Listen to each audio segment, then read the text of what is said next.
اعوذ باللہ من الشیطان الرجیم بسم اللہ الرحمن الرحیم الذین کفروا وصدوا عن سبیل اللہ اضل اعمالهم۔ سورۃ محمد سے لے کر حجرات تک یہ قرآن کریم کی چوتھے حصے کا تیسرا باب ہے۔ اس میں 3 صورتیں ہیں، محمد، فتح، حجرات۔ یہ 3 صورتیں ایک مضمون پر چلتی ہے، وہ مضمون جہاد۔ سورۃ محمد میں اس بات کا اعلان ہے کہ منکرین توحید سے جہاد کرو، فضرب الرقاب۔ پھر سورۃ فتح میں مسلمانوں کو فتح کی بشارت ہے، انا فتحنا لک فتحا مبینا۔ اور سورۃ حجرات میں پھر مسلمانوں کو آداب کی تعلیم ہے اور باہمی اتحاد اتفاق کو برقرار رکھنے کا حکم ہے۔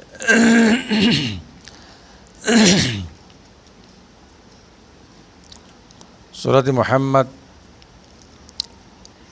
مدنی صورت ہے، سورۃ حدید کے بعد نازل ہوئی ہے۔ نزول کے اعتبار سے یہ 95 نمبر صورت ہے۔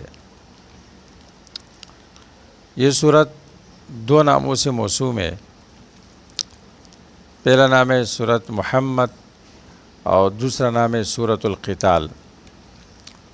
سورۃ محمد صلی اللہ علیہ وسلم، یہ نام اس لیے ہے کہ ہمارے نبی صلی اللہ علیہ وسلم کا نام لفظ محمد کے ساتھ قرآن کریم میں صرف 4 مرتبہ ذکر کیا گیا ہے۔ ان میں سے ایک یہ ہے، اس صورت میں ذکر کیا گیا۔ یہ اس وجہ سے کہ ہمارے پیغمبر صلی اللہ علیہ وسلم کے بعثت کے بعد آپ کے ہاتھوں کافروں پر ذلت مسلط ہوئی اور آپ کے متبعین صحابہ کرام کے ہاتھوں کافر ذلیل ہو گئے، اس لیے کہ آپ نبی الملحمہ، آپ جنگجو پیغمبر ہیں۔ آپ کو اللہ تعالیٰ نے دین پھیلانے اور غالب کرنے دونوں کا حکم دیا ہے۔ دوسرا نام ہے سورۃ القتال۔ اس لیے کہ اس میں قتال کے احکامات ہے اور قتال کی ترغیب ہے اور اس پر آمادہ کیا گیا ہے۔ سورت کا ربط پہلی سورت کے ساتھ کئی وجوہات پر ہے۔ نمبر 1، جب پہلی سورت میں قرآن کے ذریعے دعوت و تبلیغ بیان کی گئی، بلاغ، تو اس صورت میں اس کا بیان ہے کہ دعوت کے بعد آپ قتال کرو، فضرب الرقاب۔ نمبر 2، سورۃ احقاف میں یہ ذکر کیا گیا کہ فَهَلْ يُهْلَكُ إِلَّا الْقَوْمُ الْفَاسِقُونَ، فاسق قوم ہلاک ہوگی۔ تو اس صورت کی پہلی آیت میں ان کی ہلاکت کی علت بیان کی گئی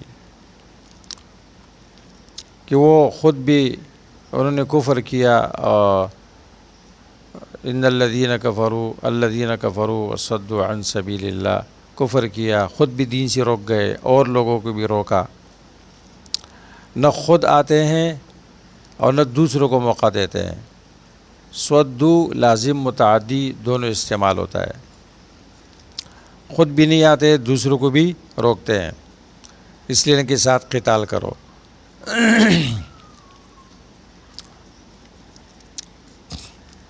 نمبر 3، جب سورۃ احقاف میں فاسقین کی ہلاکت کا تذکرہ کیا گیا تو گویا پوچھنے والے کے سامع کے ذہن میں ایک سوال پیدا ہوا کہ ان لوگوں کے اعمال کیا تھے؟ کیا ان لوگوں کے نیک اعمال تھے اور اس نیک اعمال کی وجہ سے ان کو کچھ ملے گا؟ نیک اعمال کے ہوتے ہوئے یہ کیسے ہلاک ہو سکتے ہیں؟ تو اس صورت میں جواب دیا گیا اضل اعمالہم۔ سورت کا مرکزی مضمون اور سورت کا خلاصہ۔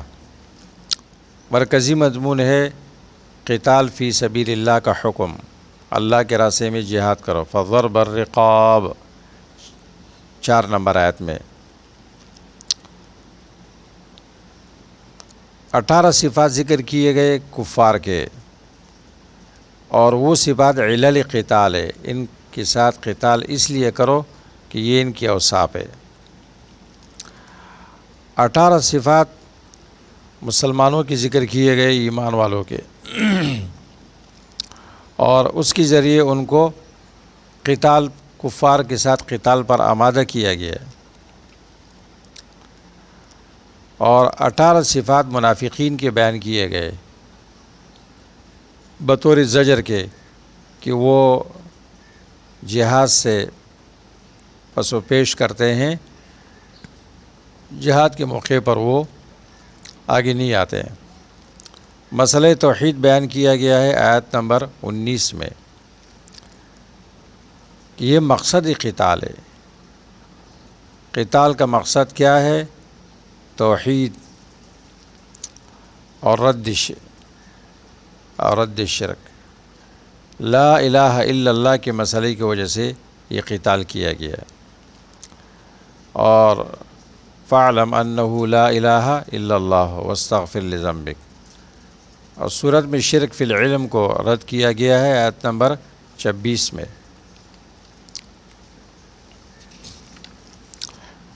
سورت کے امتیازات، خصائص۔ نمبر 1،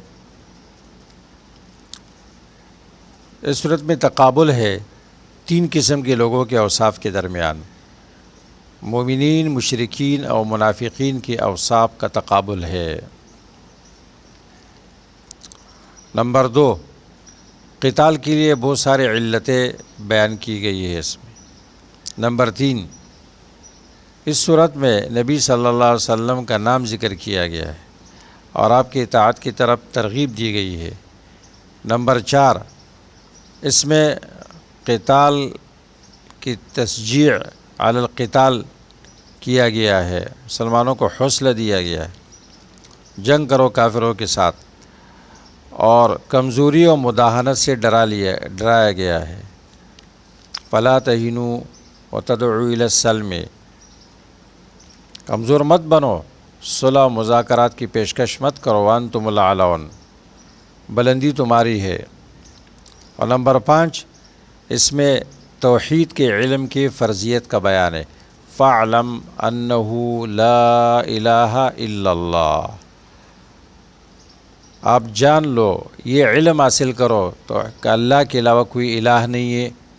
تو توحید کا علم حاصل کرنا فرض ہے، اور عقیدہ پہلے ہے، اعمال بعد میں ہے۔ فاعلم انہ لا الہ الا اللہ واستغفر لذنبک، استغفار عمل ہے، اس لیے امام بخاری نے باب باندھا ہے کہ عمل توحید کے بعد ہے اور ایمان کے بعد ہے، پہلی ایمان ہے اس کے بعد عمل ہے۔ سورۃ محمد صلی اللہ علیہ وسلم کے فوائد و لطائف کا بیان۔ سورت کی ابتدا مشرکین کے ساتھ قتال کے حکم سے ہوئی ہے، فَإِذَا لَقِيتُمُ الَّذِينَ كَفَرُوا فَضَرْبَ الرِّقَابِ حَتَّى إِذَا أَثْخَنْتُمُوهُمْ فَشُدُّوا الْوَثَاقَ، آیت نمبر 4۔ جبکہ سورت کا اختتام اس بات پر ہوا ہے کہ مشرکین کے ساتھ قتال ترک مت کرو، فَلَا تَهِنُوا وَتَدْعُوا إِلَى السَّلْمِ وَأَنْتُمُ الْأَعْلَوْنَ وَاللَّهُ مَعَكُمْ وَلَن يَتِرَكُمْ أَعْمَالَكُمْ، 35 نمبر آیت۔ کمزوری مت ظاہر کرو، صلح کی پیشکش مت کرو، کبھی مذاکرات کی دعوت مت دو۔ فلا تہینوا، کمزور مت بنو کہ صلح کی پیشکش کرنے لگو، مذاکرات کرنے لگو کہ ہم جنگ نہیں چاہتے ہیں، نہیں، وانتم الاعلون، میدان میں جاؤ، تم ہی بلند رہو گے۔ اس طرح صورت کی ابتدا کافروں کی رسوائی اور عمل کی تباہی سے ہوئی ہے۔ الذین کفروا وصدوا عن سبیل اللہ اضل اعمالهم آیت نمبر 1، والذین کفروا فتعسا لهم واضل اعمالهم آیت نمبر 8۔ اور صورت کا اختتام بھی کافروں کی رسوائی اور حبط عمل سے ہوئی ہے۔ ان الذین کفروا وصدوا عن سبیل اللہ وشاقوا الرسول من بعد ما تبین لهم الہدی لن یضروا اللہ شیئا وسیحبط اعمالهم 32 نمبر آیت۔ ان الذین کفروا وصدوا عن سبیل اللہ ثم ماتوا وهم کفار فلن یغفر اللہ لهم 34 نمبر آیت۔ اس میں اللہ تبارک و تعالی یہ بتانا چاہتے ہیں کہ دعوت اور ابناء دعوت یہ محفوظ رہیں گے، اللہ تبارک و تعالی ان کا حامی و ناصر ہے، تاکہ اللہ کے دین کا بول بالا ہو جائے اور کفر کی طاقت اور شوکت دبدبا وہ ٹوٹ جائے۔ اس لیے سورت کا بنیادی محور کیا ہے؟ ان لوگوں کی سزا کا بیان جنہوں نے محمد صلی اللہ علیہ وسلم کی دعوت سے اعراض کیا۔ نبی صلی اللہ علیہ وسلم کی اتباع ہی قبولیت اعمال کا معیار ہے، میزان ہے، کسوٹی ہے۔ اتباع نبی کرو گے اعمال قبول ہوں گے، ورنہ نہیں۔ سورت کے موضوعات، پہلا موضوع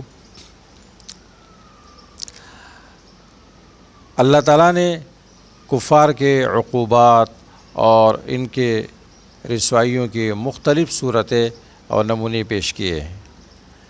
نمبر 2، اللہ تعالیٰ نے ایمان والوں کی عزت اور بلندی کی صورتیں بھی پیش فرمائی ہے۔ نمبر 3، اللہ تعالیٰ نے ایمان والوں کو دعوت دی ہے کہ قتال مت چھوڑو تاکہ تمہارے ہاتھوں کافروں کی رسوائی ہوتی رہے۔ نمبر 4، سورت میں عمل تباہ کرنے والے چیزوں کو مختلف صورتوں میں پیش کیا گیا ہے کہ انسان کا عمل کس طرح تباہ ہوتا ہے، کن وجوہات کی بنا پر تباہ ہوتا ہے۔ اس میں پہلے نمبر پر ہے کفر کرنا، اللہ کے راستے سے روکنا اور روکنا آیت نمبر 1۔ نمبر 2، اتباع الباطل آیت نمبر 3۔ نمبر 3، اللہ تعالیٰ کے نازل کردہ کتاب کو یا جہاد کے حکم کو برا سمجھنا، کراہیت ما انزل اللہ آیت نمبر 9۔ 4، نبی صلی اللہ علیہ وسلم کی مخالفت کرنا، وشاقوا الرسول 32 نمبر آیت۔ اور نمبر 5، ریا و نفاق 30 نمبر آیت۔ اور نمبر 6، مرتد ہونا 25 نمبر آیت۔ اور نمبر 7، کفر پر مرنا 34 نمبر آیت۔ پانچواں موضوع اس صورت کا یہ ہے کہ رسوائی کی سب سے قبیح صورت انسان کی وہ بخل ہے، آیت نمبر 38۔